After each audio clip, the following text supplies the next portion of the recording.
नमस्कार मित्रांनो, after marriage एक प्रेमकथा भाग 102 मध्ये आपण पाहणार आहे. एक म्हणता म्हणता तिने तिसरा वडापाव घेतला. एवढं खातेस पण घरी जाऊन तुला दूध घ्यायचं आहे हे लक्षात आहे ना? तो तिला आठवण करून देत होता.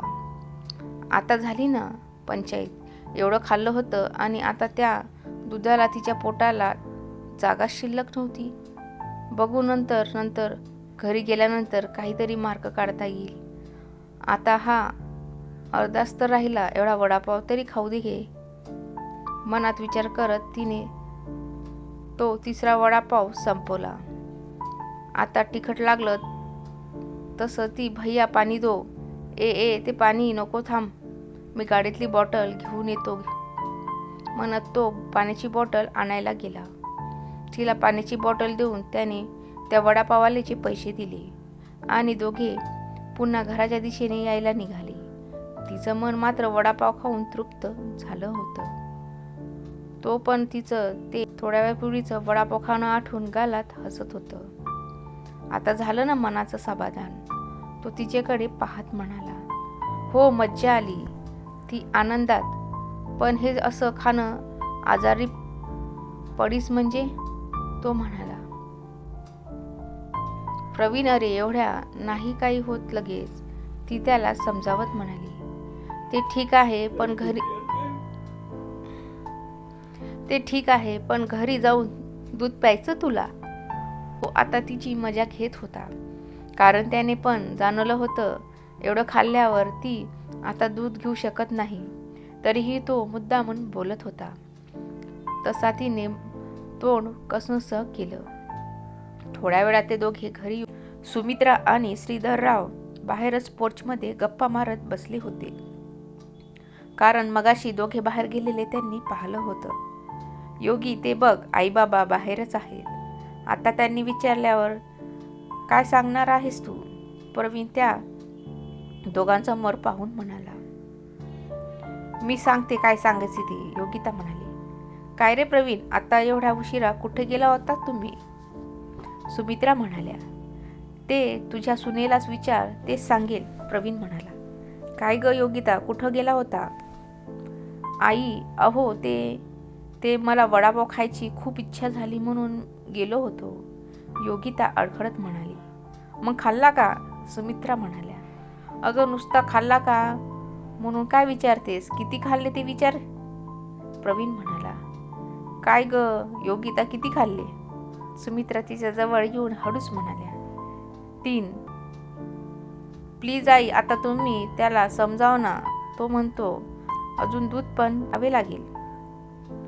योगिता तोंड कसंनसं करत हळूच आवाजात म्हणाली. बरं चल तो नाही तुला दूध जबरदस्ती घ्यायला सांगणार. तो तुझी मजा घेत असेल, सुमित्रा तिला समजावत म्हणाल्या. अरे वा, 3 वडापाव एकदम, मग आमचा नातू एकदम स्ट्रॉंग दिसतोय बाबा, श्रीधरराव हसून म्हणाले. तशी योगिता लाजून आत पडाली. तसे हे तिघे पण हसायला लागले. त्यानंतर तो पण वरती रूम मध्ये आला. ती मात्र तो येईपर्यंत पटकन चेंज करून येऊन ब्लँकेट ओढून झोपल्याचं नाटक करून पडली. योगी, नाटकी करू नको, मला ठाऊक आहे तू झोपायचं नाटक करतेस. तसे तिने डोळे गच्च मिटून घेतले. तो आत जाऊन चेंज करून आला. योगी बाळा, उठ बघू पटकन, हे दूध घे, तो मुद्दामून म्हणाला. ती ब्लँकेट घट्ट पकडून डोळे मिटून पडली होती. योगी, उठ लवकर म्हणत त्याने ब्लँकेट बाजूला करून आत शिरला. म्हणजे मुद्दामूनच मला घाबरवत होतास ना, ती त्याला बिलगत म्हणाली. तुझी मज्जा करत होतो, तो तिला घट्ट मिठीत घेत म्हणाला. दुसऱ्या दिवशी सकाळी योगिताला फोनच्या आवाजाने जाग आली. ध्रुवा, काय ग, सकाळी सकाळी फोन केलास? सर्व ठीक आहे ना? योगिता गडबडीत मोबाईल कानाला लावत म्हणाली. अजून तुझी सकाळ झाली नाही का? वाजलेत किती बघ, ध्रुवा पलीकडून म्हणाली. अरे खरंच, किती खूप लेट झाले. बरं बोल, काय म्हणतेस? योगिता बिछाण्यातून बाहेर पडत म्हणाली. ध्रुवा म्हणाली. अगं आम्ही आता तिकडे यायला निघालो, योगिता म्हणाली. आम्ही म्हणजे? ध्रुवा म्हणाली, आधी तर मी एकटीच येणार होते, पण मी तिकडे येते म्हटले की आमच्या आईसाहेब पण म्हणाल्या मला पण यायचं आहे योगिताला भेटायला, आणि काकू पण येत आहेत, म्हणजे तुझी आई. योगिता म्हणाली, अगं मग या ना. बरं ठीक आहे, मी आत्ताच उठले. आज संडे आहे ना, त्यामुळे प्रवीण पण अजून झोपलाय. तुम्ही या, मी माझं आवरते. ठेवते म्हणून तिने कॉल कट केला आणि प्रवीणला उठवायला ओढली, पण तिच्या आवाजाने तो आधीच जागा झाला होता. प्रवीण, अरे ध्रुवाचा कॉल आला होता. आई, काकू आणि ध्रुवा ते लोक थोड्या वेळात येतील. चल उठ पटकन, आवरायला हवं ना, ती घाई करत म्हणाली. येऊ दे ना मग, आवरायला किती वेळ लागतोय. पण तू काय काल म्हणालीस ना, आता विसरलीस का? प्रवीण म्हणाला. प्रवीण, काही विसरले नाही मी, आणि आता तू माझ्यासमोर आहेस ना, बघितला ना तुझा चेहरा, म्हणत ती आता आतमध्ये आवरायला निघून गेली. पण अरे देवा, कशी आहे ही. बरं जाऊ दे, आवरून द्या पटकन, नाहीतर मला बिछाण्यात पाहून पुन्हा मॅडमचा मूड खराब व्हायचा. मूड सांभाळायचं खूप कठीण आहे बाबा, म्हणत त्याने बिछाना आवरला. सुमित्रा आवराआवर करत होत्या. श्रीधररावांनी विजयरावांसाठी घर शोधलं होतं. ते लोक थोड्या वेळातच निघणार होते. ते तिघे श्रीधररावांसोबत नाश्ता करायला बसले होते. श्रीधरराव त्यांचं आवरून ऑफिसला जायला निघाले. माधुरीचे आईबाबा पण आवराआवर करायला आत निघून गेले. माधुरी मात्र तेथेच सोफ्यावर बसली होती. तेवढ्यात प्रवीण, योगिता पण त्यांचं आवरून खाली आले. या दोघांना आलेलं पाहून सुमित्रांनी रखमाला आवाज देऊन त्यांच्यासाठी नाश्ता आणायला सांगितला. रखमाताई, दूध पण घेऊन या, प्रवीणने आवाज देऊन सांगितले. तसं योगिताचं तोंड मुरकलं. त्याच्याकडे एक अँग्री लूक दिला. अशी पाहू नको, रात्री पण तू दूध न घेता झोपलीस, तो डोळे बारीक करून म्हणाला. तसं माधुरीने त्याच्याकडे पाहिलं. प्रवीण योगिताची एवढी काळजी घेतोय ते पाहून तिला क्षणोक्षणी तिने किती मोठी चूक केली याची प्रचिती येत होती. आई, सांगा ना, तुमच्या मुलाला विनाकारण मला त्रास देतोय, योगिता सुमित्रांकडे पाहून लाडीकपणे म्हणाली. माधुरीला जळवण्यासाठी, याबाबतीत मी तर त्याला काही बोलणार नाही, कारण त्याचं बरोबर आहे, सुमित्रा म्हणाल्या. यावर मात्र ती आता गप्प बसली. योगिता, अगं थोड्या वेळपूर्वी आईचा फोन आला होता, त्या इकडे यायला निघाल्यात, सुमित्रा म्हणाल्या. हो आई, मला पण ध्रुवाने कॉल केला होता, योगिता म्हणाली. बरं तुम्ही बसा, मी आणि रखमा त्यांच्या जेवणाची तयारी करतो, सुमित्रा किचनमध्ये जाता जाता म्हणाल्या. योगी, आवर पटकन, ते दूध घेतल्याशिवाय तुला सुट्टी नाही. मग तुझी आई येऊ दे, नाही तर सासू, मला काही फरक पडत नाही बरं का, तो तिला आठवण करून देत म्हणाला. तसे तिने त्याच्याकडे पाहून तोंड वाकडं केले. खडूस. माधुरी मात्र त्यानंतर तेथून उठून आत गेली. माधुरीला तिच्या आतापर्यंतच्या वागण्याचा पश्चाताप होत होता. तिने गेस्ट रूममध्ये जाऊन आईबाबांची माफी मागितली. तिने जे पण काही सांगितले ते ऐकून त्यांनी तिला माफ केलं. शेवटी तिचे आईवडील होते, ते लाडक्या लेकीची चूक पदरात घेऊन तिला माफ केले. थोड्या वेळात ती आणि तिचे आईबाबा जायला निघाले. माधुरीची आई सुमित्रांच्या समोर हात जोडत म्हणाली. आमच्यामुळे तुम्हाला आणि तुमच्या कुटुंबांना खूप त्रास सहन करावा लागला. खरं तर प्रवीण, तुला आणि योगिताला या सगळ्यांचा जास्त त्रास झाला आहे. तरीही तू मोठ्या मनाने आमची राहण्याची सोय होईपर्यंत येथे आम्हाला राहू दिलत. राहू द्या मिनलताई, माफी मागून त्या आम्हाला परक करता का, सुमित्रा म्हणाल्या. खरं आहे वहिनी, या मैत्रीच्या नात्यात आधी पण आम्ही कमी पडलो आणि आताही, विजयराव हताश होऊन म्हणाले.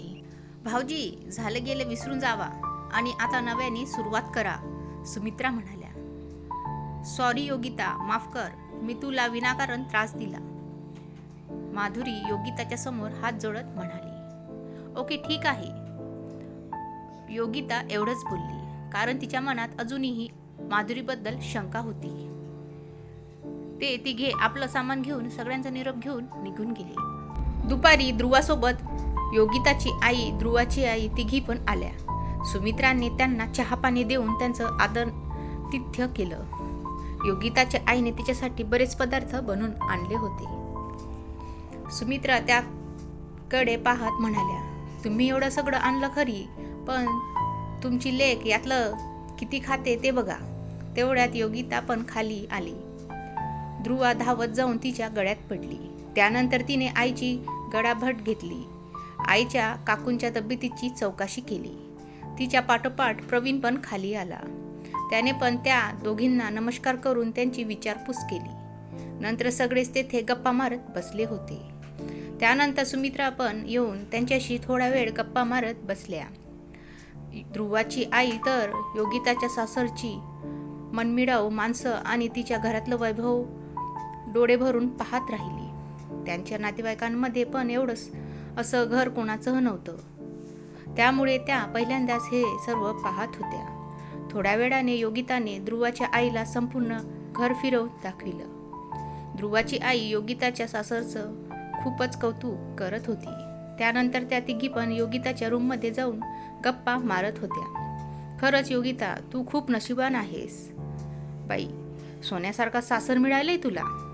अगं आई, सोन्यासारखं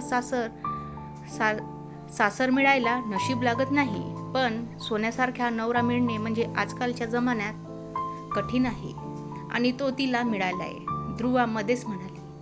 खरं आहे ध्रुवाचं, घरदार पैसा यापेक्षा चांगला माणूस मिळणे महत्त्वाचं आहे. त्या बाबतीत खरंच माझी योगी नशिबान आहे, योगिताची आई म्हणाली. योगिता, अगं तन्वी कुठे आहे ग? ध्रुवा म्हणाली. अगं ती पुढच्या शिक्षणासाठी दिल्लीला गेली आहे. थोडा वेळ गप्पा गोष्टी करून योगिता त्या तिघींना घेऊन खाली आली. तोवर सुमित्रांनी आणि रखमानी जेवणाची सर्व तयारी करून ठेवली होती. प्रवीण मात्र एकटाच मोबाईलमध्ये टाइमपास करत बसला होता. जिजू, इतरांप्रमाणे तुमची पण घरात बोलती बंद असते का? ध्रुवा त्याची मस्करी करत त्याच्या बाजूला जाऊन बसली. इतर म्हणजे तू कोणाकोणाला पाहायला गेली होतीस? प्रवीण डोळे बारीक करत म्हणाला. म्हणजे असं म्हणतात, जगातले 90% नवरे बाहेर वाघ आणि घरात मांजर. ध्रुवा डोळे मिचकावत त्याच्यापासून थोडी लांब सरकत म्हणाली. काय काय म्हणालीस? मांजर? माझ्याकडे ना आधीच एक मांजर आहे, तेवढी बास. आणि तो योगिताकडे पाहून डोळे मिचकावत म्हणाला. तसं तिने त्याच्याकडे पाहून डोळे मोठे केले. त्यानंतर ध्रुवा आणि त्याची बराच वेळ मस्करी चालू होती. बरं चला आता सगळ्यांनी जेवण करून घेऊया, सुमित्रा म्हणाल्या. सगळ्यांनी गप्पा गोष्टी करून जेवण केलं. योगिताची जेवणाच्या बाबतीतली तक्रार सुमित्रा आणि तिची आईकडे करत होत्या. तशी तिची आई म्हणाली, आता तुम्ही तिची आई झालात ना, तुम्हीच बघा तिला कसं खायला घालायचं. त्यानंतर सुमित्रांनी योगिताचा काल रात्रीचा वडापावचा किस्सा सर्वांना सांगितला. त्यावरून सगळ्यांचा एकच हास्य पिकला. काय, जिजू रात्री 11:30 वाजता? बरं, तो एक वडापाववाला तरी जागेवर होता? ध्रुवा आपलं हसू कंट्रोल करत म्हणाली. ते माझं नशीब म्हणावं लागेल, नाहीतर अजून किती फिरायला असता बाईसाहेबांनी काय माहीत. प्रवीण योगिताकडे पाहून डोळे मिचकावत म्हणाला.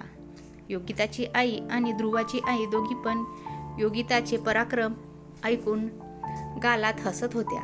थोड्या वेळाने जेवण वगैरे करून ते सगळे जायला निघाले. योगी बाळा, काळजी घे. खरं तर मी घेणार नाही एवढी तुझी काळजी सुमित्राताई घेत आहेत.